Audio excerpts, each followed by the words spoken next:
Kitchen வாங்க இன்னைக்கு tiffin sambar micro oven use பண்ணி எப்படி செய்யறதுன்னு பார்ப்போம் வாங்க. அதுக்கு தேவையான பொருள்லாம் இங்கே எடுத்து வச்சுருக்கேன். அது என்னன்னு முதல்ல பார்ப்போம். அதுக்கு தேவை முதல்ல பருப்பு, பைத்தம்பருப்பு ஒரு 50 கிராம் அளவுக்கு எடுத்து வாஷ் பண்ணி தண்ணி ஊற்றி வச்சுருக்கேன். ஒரு கேரட்டு, ஒரு உருளைக்கிழங்கு, 3 நாட்டு தக்காளி எடுத்துக்கிட்டிங்கன்னா இதுக்கு டேஸ்ட்டு நல்லாயிருக்கும். நல்லா ஒரு 10-15 சின்ன வெங்காயம், தாளிக்கிறதுக்கு ஒரு வரமிளகா, ஒரு பச்சை மிளகா, கருவேப்பிலை, கொத்தமல்லி, எண்ணெய், கடுகு, உளுத்தம்பருப்பு, மஞ்சத்தூள், உப்பு, பெருங்காயம். இது டிஃபன் சாம்பார் பொடின்னு நான் தனியாக செஞ்சு வச்சுருக்கேன். இது நான் தனியாக அப்லோட் பண்ணியிருக்கேன், சவுத் இண்டியன் மசாலா பொடின்னு. இது இல்லைன்னா நீங்கள் சாம்பார் பொடியை யூஸ் பண்ணிக்கலாம். தேவையான அளவுக்கு தண்ணி, அவ்வளோதான் இதுக்கு தேவையான பொருள்கள். பருப்பும் காய்கறியும் நான் குக்கரில் வைக்க போகிறேன். ஏன்னா மைக்ரோவனில் பருப்பு வேகிறதுக்கு ரொம்ப டைமும் எடுக்கும். நம்ம குக்கரில் வேகிற அளவுக்கு டேஸ்ட்டு, அந்த பதம் அதெல்லாம் நல்லா வராது. அதனால் நான் இண்டக்ஷன் ஸ்டவ்வில் பண்ணுறேன். பருப்பு காய்கறி ரெண்டையும் நான் வச்சிடுறேன். இது சட்டுன்னு வெந்துடும் இதில் வச்சோம்னா. நமக்கு பருப்பு நல்லா வேகணுங்கிறனால நம்ம இது ஒரு 5 விசிலாவது விடணும். உங்கள்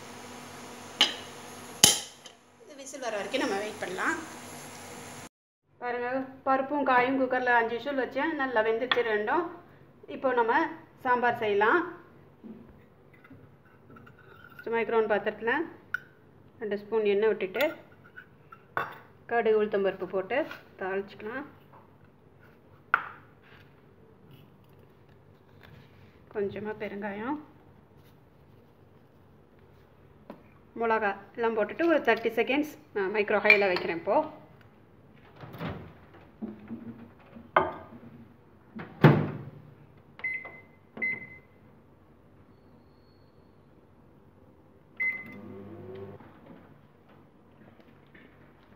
மிளகாய் தாளிச்சாச்சு. இப்போ நம்ம வெங்காயம் போடலாம். வெங்காயமும் கொஞ்சம் கருவேப்பிலை போடுறேன். கருவேப்பிலை தாளிக்கும் போது போட்டால் கொஞ்சம் நல்ல ஃப்ளேவர் கிடைக்கும். அதனால் இப்போ கொஞ்சம் போடுறேன். அப்புறமா இறக்கி வச்சு கடைசியாக கொஞ்சமாக போடுறேன். இப்போ இது ஒரு நிமிஷம் வைக்கிறேன். வெங்காயம் நல்லா வதங்கணும், அதனால் நான் 1 நிமிஷம் வைக்கிறேன்.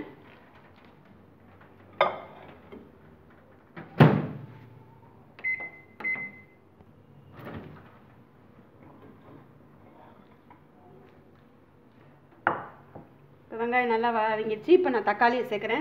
நாட்டு தக்காளி 3 தக்காளி எடுத்திருக்கேன். அதனால் நான் புளி எடுக்கல. புளிக்கு பதிலாக இந்த நாட்டு தக்காளியில் இருக்க புளிப்பே போதும். அதனால் நான் புளியே எடுத்துக்கல.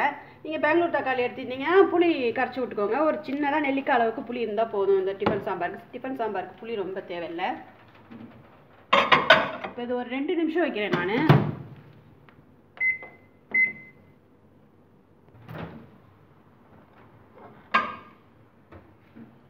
தக்காளி நல்லா வதங்கிடுச்சு. இப்போ பொடி வகையெல்லாம் சேர்த்துலாம். தண்ணியை சேர்த்துக்கிறேன்.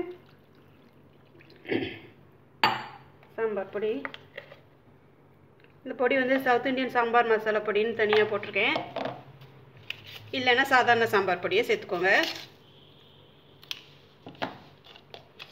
மஞ்சள் பொடி போட்டு நல்லா கலந்து விட்டுக்கலாம். இந்த பொடியெல்லாம் பச்சை வாசனை போகிற அளவுக்கு கொதிக்கணும். ஸோ ஒரு 2 நிமிஷம் வைக்கிறேன் நான்.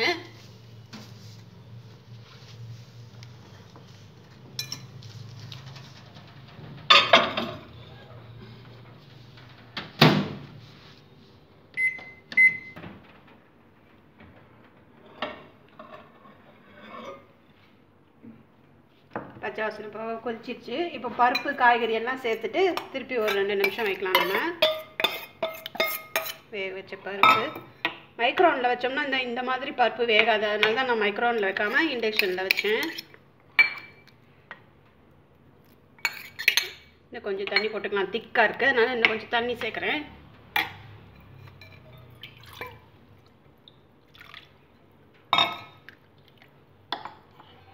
இப்போ இது ஒரு 2 நிமிஷத்துலேருந்து 3 நிமிஷம் வரைக்கும் மைக்ரோ ஹையில் வைக்கலாம். ஒரு கொதி விட்டு எடுத்து வச்சுட்டா டிஃபன் சாம்பார் ரெடி.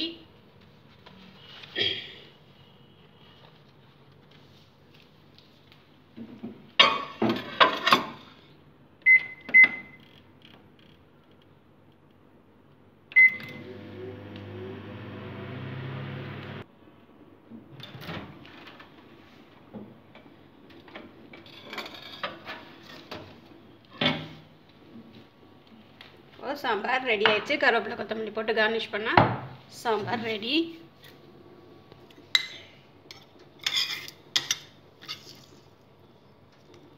கருவேப்பிலை, கொத்தமல்லி போட்டாச்சு.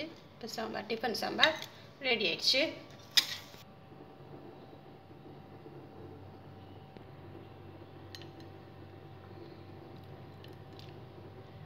பாருங்கள், இந்த சாம்பார் இட்லியும் கூடயும் தோசை கூடயும் மெதுவடை கூட இந்த சாம்பார் மேட்சிங்காக இருக்கும். நீங்களும் இதேமாதிரி செஞ்சு பாருங்கள். நீங்களும் இதேமாதிரி செஞ்சு பார்த்துட்டு எனக்கு ஃபீட்பேக் கொடுங்க. என் சேனலை சப்ஸ்கிரைப் பண்ணுங்கள். தேங்க்யூ.